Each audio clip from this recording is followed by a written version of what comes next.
before you buy these new head speeds 2024, the Pro version here, right here, and the MP version right here, you need to ask yourself a question that is really important.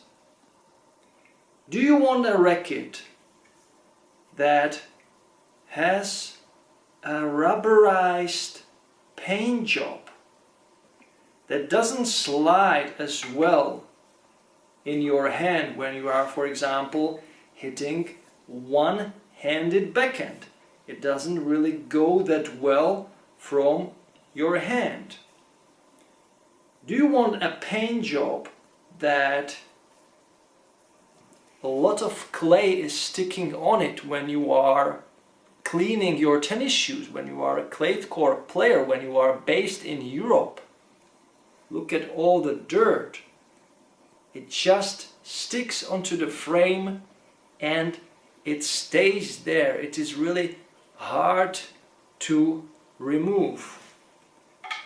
So in today's video we will be talking about the issues and the design, let's say, flaws that are coming out with the new speed rackets from Head. So guys, stay tuned for more. Well, I mean, congrats to Deminor. You know, he was very solid from the beginning. Just played a great match, deserved to win. You know, I was not on my level, but, you know, it was just one of these days where you didn't feel your best, I guess, on the court, and your opponent played very well. Well, that's all I can say, you know. I have plenty of time to, I think enough time to get myself in the right shape for Australian Open, and that's what matters the most at this point.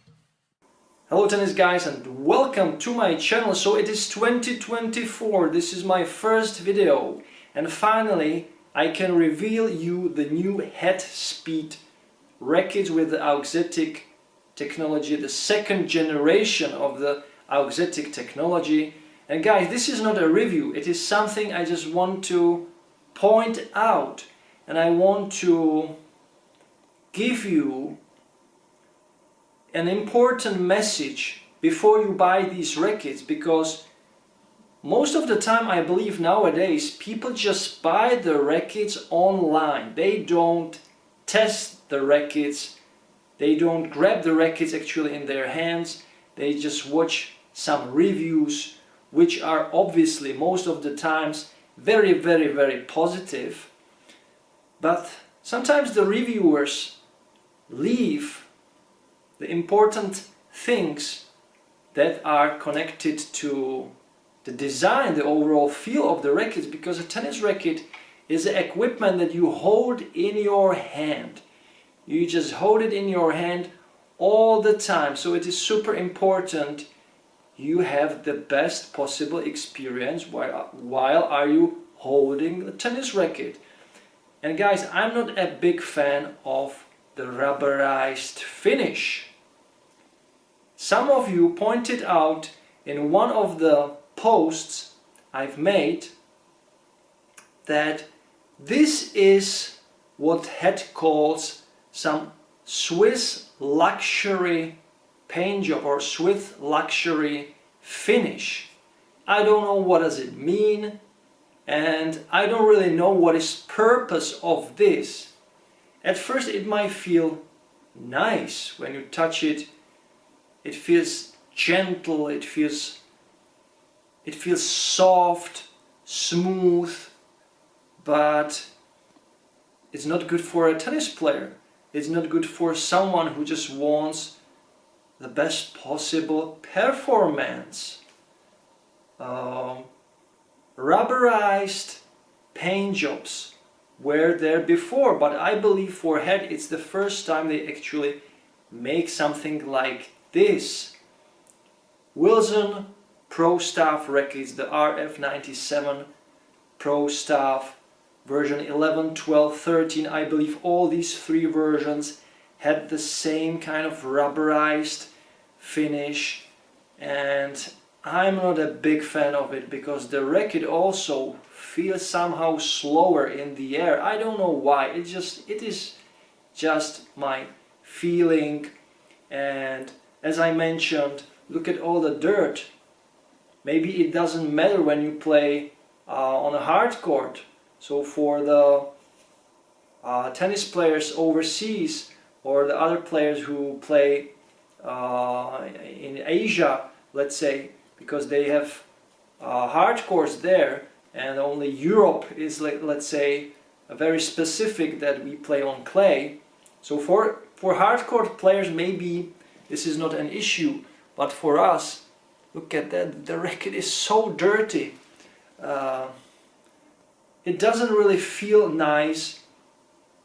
Then when you touch the frame in this part, your hand gets dirty and it is not very good. With a glossy finish, it is very easy to remove it. What I do always when I'm playing a match, when I hit my shoes to, let's say, remove the clay from the outsole, then what I do, I just take the racket and I remove the clay doing this over my foot, or not foot, over my leg, like this. I just do this over my skin.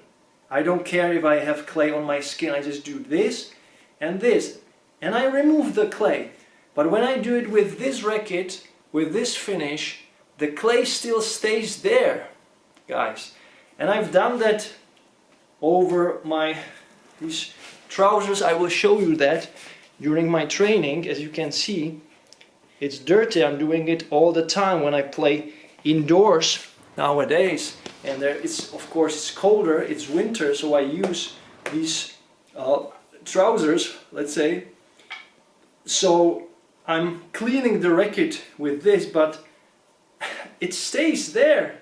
I have done this several times with these frames and the clay is still there. So I don't really know what head was thinking or what is the reason. I would really love to hear the reason. Why did they make this type of finish? Because it doesn't make any sense from a performance point of view. So guys, before you buy these rackets or before you switch to these rackets, you absolutely need to know this, especially when you are playing on clay, because it disturbs you during the play. And I think it wasn't a good move from head to switch from a classic, let's say, matte finish that is kind of easy to remove the clay out of the matte finish, because it is more it's not that textured like this one. And of course, if you have a glossy racket, it's the perfect type of finish of paint job for a performance racket. So I would really love to hear some info from the officials, what they were thinking about it. Did just someone came up with this idea that, hey, it will be nice and soft and people will like it. It feels like when you are touching a puppy or something like that. So it is nice, yeah. But it's a tool, it's a racket, you play with it, you don't hang it on a wall, or you don't just, you don't sleep with the racket, guys. Or maybe someone of you sleeps with a tennis racket, I don't know.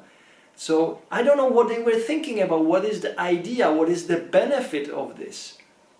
So before you buy these rackets, just I wanted to let you know that this might be a big issue for the users of the previous generations, where there was this combination of gloss and matte finish, and I really don't know. And I have here Novak, and probably he doesn't have a clue, because he is not on the cover for the new speeds, as I will show you. Okay, so it is Yannick Sinner who is now the big celebrity for the speed series, and I believe Yannick Sinner is really the future of the tennis in the next couple of years. He is just fantastic. So guys, that's all for now. One more thing, or once again I need to point out, this is not a review. This is just something that you need to know before you buy these rackets, because overall these rackets are good. But more you will hear in my final review. So guys, for now that's all. I hope you had a great start of the 2024. I hope you are well prepared what's going to come. As you can see, oh, I did leave the Pure Strikes, the new Pure Strikes behind me. I hope I will not get banned. So that's the 4th generation of the new Pure Strikes. They look great, by the way. So, and no rubberized finish on them, guys. So I hope you had a great start of the 2024, and as always, if you like my channel, just subscribe, leave me a comment, share. If you want to really support my channel, you can do it by doing three things. Super thanks button, buy me a coffee, or PayPal. All these options are below in the description of the video. And for now, that's all. Enjoy tennis, play tennis, watch tennis every time, every day, and don't forget to enjoy the manooovrlbity. Bye guys. You can't be serious, man. You cannot be serious! That ball was on the line!